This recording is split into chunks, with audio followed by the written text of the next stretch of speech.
سکھاتا ہے جو زمین و زمین، وہی تو ہے جو ہواؤں کو دے گئی اذن حرام، سمندروں کی جبیں پہ ابھارتا ہے شکن، جو بندگی کو ہدایت کا نور دیتا ہے، جو آگاہی کو سکھاتا ہے مصطفیٰ کا چلن۔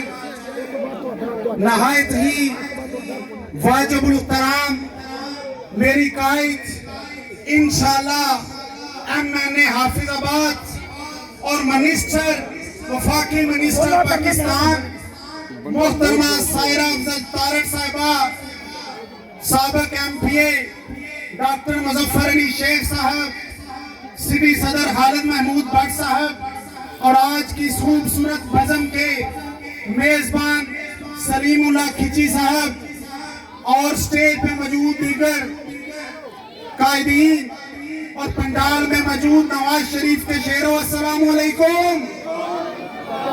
آج سردی کے اس موسم میں اتنی کثیر تعداد اس بات کی غمازی کر رہی ہے کہ 8 فروری کا طلوع ہونے والا سورج انشاءاللہ العزیز محترمہ سائرہ افضل طارق اور شیخ گزار کی فتح کی نوید رے کا طلوع ہوگا انشاءاللہ۔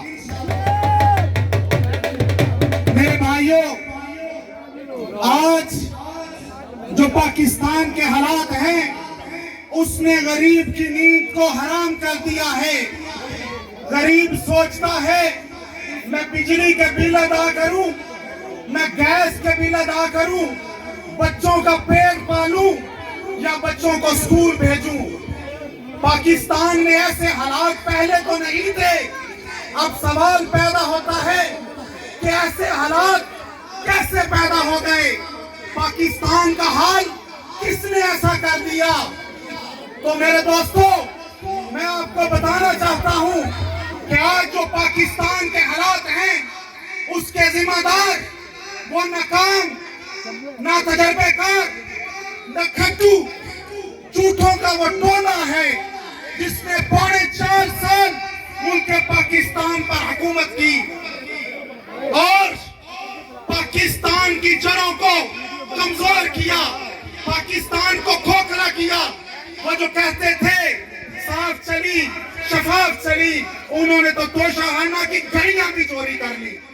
وہ جو کہتے تھے ہم پاکستان سے کرپشن کو ختم کریں گے، انہوں نے پاکستان میں کرپشن کرنے کے نئے طریقے دریافت کیے۔ وہ پنکی فراگوگی اور عثمان گستار نے پاکستان کو دیمک کی طرح چھاٹا اور اس طرح کے حالات پیدا کیے کہ پاکستان کی تاریخ میں اس کی مثال نہیں ملتی۔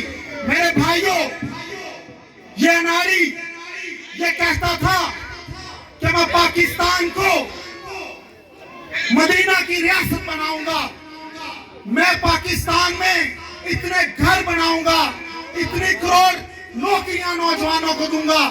تو میں پوچھنا چاہتا ہوں کیا ایک بھی وعدہ اس نے وفا کیا جو اس نے ہمارے ساتھ کیا؟ بتائیں، کوئی ایک بھی وعدہ اس نے پورا کیا؟ آواز آنی چاہیے۔ اور میرے بھائیوں، ایک وہ وقت تھا جب پاکستان میں خوشحالی تھی، پاکستان میں غریب 2 وقت کی روٹی عزت سے کھاتا تھا، تاجر خوشحال تھا، کسان خوشحال تھا۔ پاکستان میں 2013 کا دور یاد کرو، جب پاکستان میں 23 گھنٹے بجلی جاتی تھی، لوڈ شیڈنگ تھی، اور اس وقت ڈالر کتنے کا تھا؟ 107 روپے کا تھا، پیٹرول 71 روپے کا تھا۔ پاکستان میں خوشحالی تھی، ہنستا بستا ملک تھا، لیکن اس اناڑی کے ہاتھ پاکستان کی تقدیر کو دے دیا گیا۔ اس نے پاکستان کا بیڑا غرق کر دیا۔ میرے بھائیوں، 2022 میں جب پاکستان کے یہ حالات پیدا ہوئے تو پاکستان دیوالیہ ہونے کے قریب تھا، پاکستان کی معیشت خطرے میں تھی۔ اس وقت پاکستان کا ایک بہادر ماں کا شیر بیٹا، اس نے علم بلند کیا اس نے کہا ہم پاکستان بنانے والے تھے، آج ہم ہی پاکستان کو بچائیں گے۔ نواز شریف نے یہ اعلان کیا کہ ہم پاکستان کی ریاست کو بچائیں گے، اپنی سیاست کی پرواہ نہیں کریں گے۔ اس وقت ہمارے پاس دو آپشن تھے، یا ہم سیاست کو بچا لیتے یا ہم ریاست کو بچا لیتے۔ ہم نے ریاست بچا کر سیاست کو قربان کر دیا۔ میرے بھائیوں، یہ جو پی ٹی آئی والے کہتے ہیں کہ نوجوان نسل ہمارے ساتھ ہے، آؤ آج آ کر دیکھو کہ یہاں پر نوجوان موجود ہیں اور انہوں نے تمہیں مسترد کر دیا ہے۔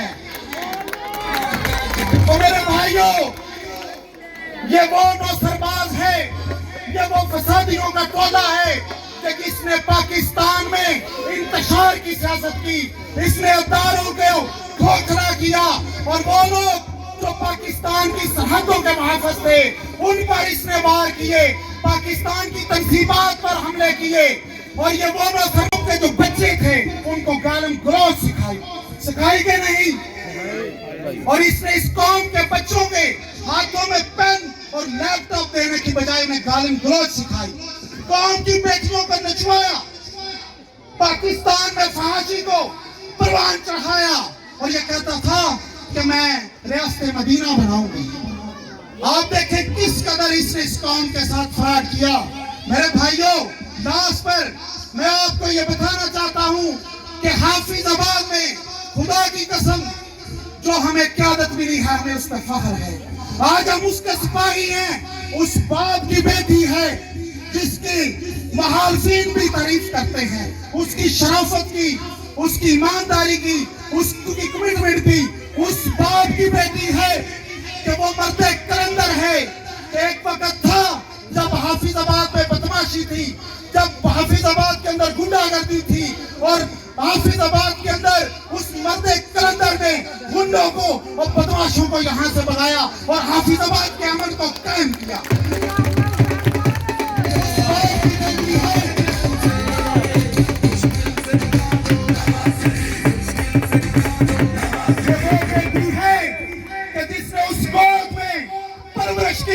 جس نے کبھی کسی کے ساتھ دھوکہ نہیں کیا، کبھی کسی کے ساتھ فراڈ نہیں کیا، کبھی کسی کے ساتھ مس کمٹمنٹ نہیں کی، کبھی کسی کے ساتھ سیاسی انتقام نہیں لیا۔ یہ اس باپ کی بیٹی ہے اور ہمیں فخر ہے۔ حافظ بھائیوں، اگر تم چاہتے ہو کہ آپ کی بیٹی کی عزت محفوظ ہو، آپ کی بہن کی عزت محفوظ ہو، اگر تم چاہتے ہو کہ حافظ آباد میں ہم سر اٹھا کر زندگی جیے، تاجر خوشحال ہو، کسان خوشحال ہو، تو اس بہن کا ساتھ دیجئے۔ انشاءاللہ جب یہ بہن یہاں سے جیتے گی تو انشاءاللہ یہی بہن جا کے آپ کی وہاں پر نمائندگی کرے گی، اور شیخ انصار کو ووٹ دیجئے۔ میں اس شہر سے، کیونکہ میری بہن بھی موجود ہے، میں معذرت چاہتا ہوں کہ میں وقت زیادہ لے گیا، تو لاسٹ پر میں اس میسج سے اپنی گفتگو کو کلوز کرنا چاہوں گا۔ ہم پر کرے گا قوم مسلط شب ضیاء، سورج کسی کے باپ کی جگیر تو نہیں، زمانہ موقف ہے ہماری استقامت کا، نہ ہم نے شاخ گل چھوڑی، نہ ہم نے کافرہ بدلا، راہ الفت میں ہم پر یوں بڑے ہی مشکل مقام آئے، نہ ہم منزل سے باز آئے، نہ ہم نے افضل حسین بدلا۔